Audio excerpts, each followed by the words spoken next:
She was appointed by an unpopular New York governor to bolster his, it turned out, doomed re-election hopes. At first, she seemed pretty moderate. She opposed amnesty for illegal immigrants. She had a decent NRA rating. But her ambitions have grown. Being senator, a bad senator, is not enough. So now she has moved full woke. She now sounds like a sociology professor from SUNY Oswego. Half her constituents are men, for example, and she recently posted a message just for them. "There's no future for you," she said. On Twitter this week, Gillibrand wrote this, quote, "Our future is female, intersectional, empowered by our belief in one another, and we're just getting started," unquote. What the hell does that mean? Manhattan Institute fellow Heather McDonald might know the answer to that, so we've asked her to come on tonight to explain. Heather, thanks a lot for coming on. What does that mean? Well, it means that academia is taking over more and more of the real world. I wish this was something that was just confined to Gillibrand, but it's not.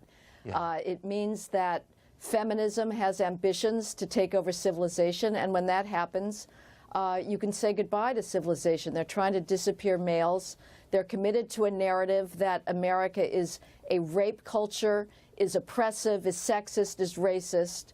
That's the whole concept of intersectionality, which is a way of describing the growing number of victims and their complicated ways of being oppressed by white heterosexual males. Unfortunately, again, Gillibrand is not some outlier. You have Trump's own administration bragging about the fact that he's spending billions of taxpayer dollars to encourage more females to go into STEM, which means discouraging males. And if you look no further than the opposition to the very appropriate rewrite of the campus rape rules by Education Secretary Betsy DeVos that are merely trying to restore our concept of due process and fairness to these very absurd kangaroo court tribunals, the feminists are having nothing of it.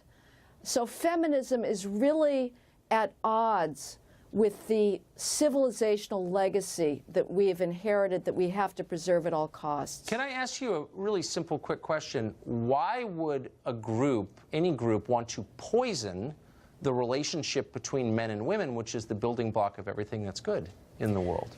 Because they would rather hate. They are self-interested. They have no understanding of the future. They have no understanding of the values and virtues that make civilization possible.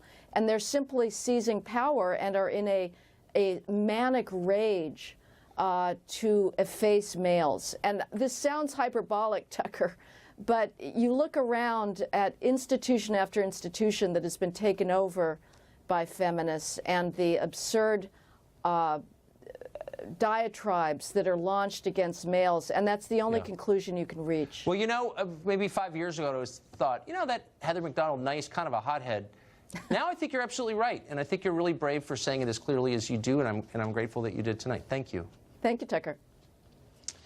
Well, the war on Christmas isn't real, but it's also expanding faster than American commitment.